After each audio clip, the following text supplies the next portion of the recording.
حامدا ومصليا أما بعد أعوذ بالله من الشيطان الرجيم بسم الله الرحمن الرحيم يا أيها الناس كلوا مما في الأرض حلالا طيبا ولا تتبعوا خطوات الشيطان إنه لكم عدو مبين صدق اللہ العظیم۔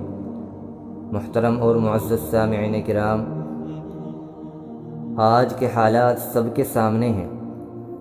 حالات خراب سے خراب تر ہوتے جا رہے ہیں، پریشانیاں اور مصیبتیں بڑھ رہی ہیں، نئی فتنے، نئی بیماریاں وجود میں آ رہی ہیں، لوگ عبادتیں کر رہے ہیں، دعائیں کر رہے ہیں، لیکن کوئی اثر نہیں ہو رہا ہے۔ ان تمام تر پریشانیوں کے پیچھے جہاں اور دوسری وجوہات ہیں، ایک مین وجہ یہ بھی ہے کہ آج ہماری کمائی حرام ہو چکی ہے۔ آج کا مسلمان اسباب اور وسائل اختیار کرتے ہوئے اس بات کا خیال نہیں رکھ رہا ہے کہ یہ اسلام میں جائز بھی ہے یا نہیں، اس سے جو کمائی ہوگی وہ حلال ہوگی یا حرام ہوگی۔ مثال کے طور پر سودی کاروبار میں، سودی لین دین میں، بیاضی کاروبار کرنے میں لوگ پھنس رہے ہیں، اور نشے کی مختلف صورتیں مارکیٹ میں آ چکی ہیں، اس کے ذریعے کاروبار ہو رہے ہیں، لین دین ہو رہا ہے، خرید و فروخت ہو رہی ہے۔ اور اسی طریقے سے جوا اور سٹے بازی کی مختلف صورتیں موجود ہیں، اس میں ہمارے مسلمان لگے جا رہے ہیں اور اس کے ذریعے کمائی حاصل کر رہے ہیں۔ ان تمام صورتوں میں جہاں کمائی حرام ہو جاتی ہے، وہیں ان پر سخت وعید بھی قرآن اور حدیث میں آئی ہیں۔ سود کے بارے میں تو بڑی سخت وعید آئی ہے، یہاں تک کہا گیا ہے قرآن میں فَإِن لَّمْ تَفْعَلُوا فَأْذَنُوا بِحَرْبٍ مِّنَ اللَّهِ وَرَسُولِهِ کہ اگر تم سود لینے سے باز نہ آئے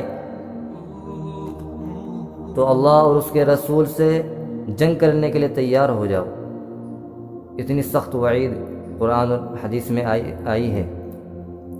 اور نشہ اور سٹے بازی کے بارے میں بھی مختلف جگہوں پر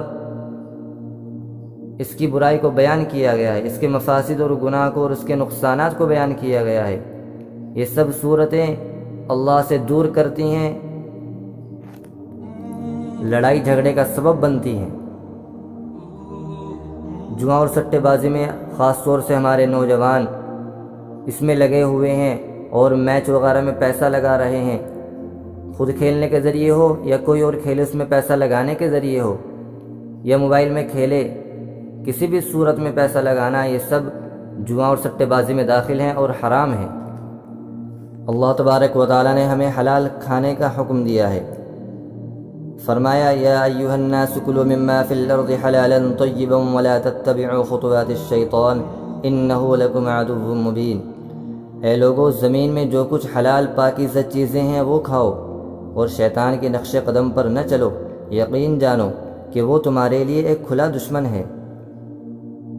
تو اتنی صریح آیت ہمارے سامنے ہے، اللہ تبارک و تعالی ہمیں صاف طور پر کہہ رہے ہیں کہ حلال چیزیں کھاؤ، اور شیطان چونکہ ہمارا دشمن ہے، وہ ہمارے سامنے ایسی چیزیں پیش کرے گا جن میں سراسر نقصان اور گھاٹا ہوگا، اس لیے ہمیں اس سے دور رہنا چاہیے۔ مختلف صورتیں، مختلف نام بدل کر ہمارے جو سامنے آتی ہیں، ان سے ہمیں بچنے کی از حد ضرورت ہے۔ حلال کمائی کی بے شمار برکات ہیں۔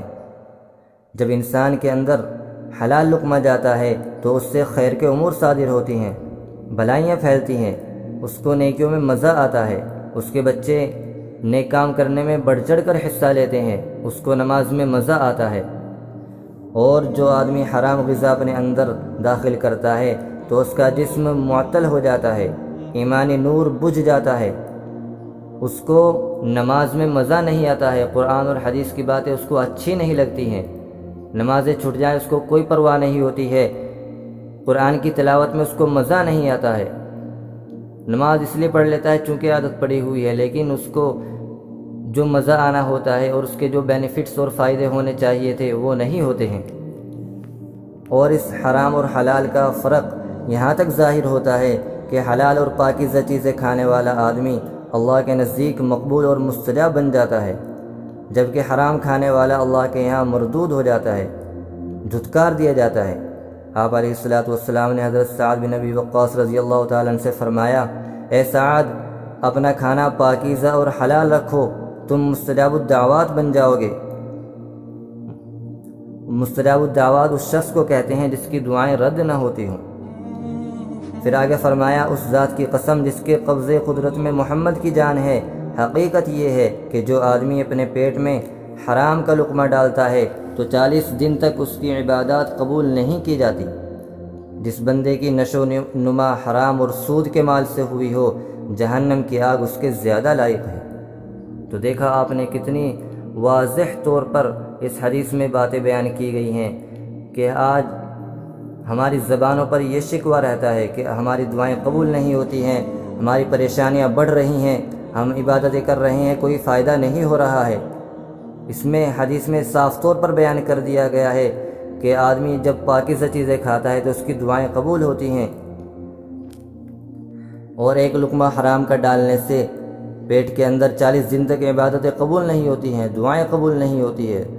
اور جس کی پوری ہی کمائی حرام ہو تو اس کا کیا حال ہوگا؟ اور وہ جب اللہ کے راستے میں خرچ بھی کرتا ہے تو وہ اس سے قبول نہیں کیا جاتا۔ آپ علیہ الصلوۃ والسلام نے دوسری جگہ ارشاد فرمایا کہ بندہ جب حرام مال کما کر اللہ کے راستے میں خرچ کرتا ہے تو وہ اس سے قبول نہیں کیا جاتا۔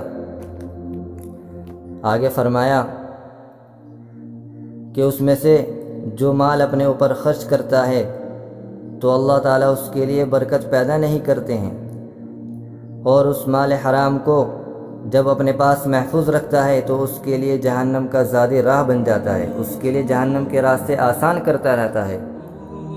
پھر آگے فرمایا، یاد رکھو اللہ تعالیٰ برائی کو برائی سے نہیں بلکہ اچھائی سے برائی کو مٹاتے ہیں،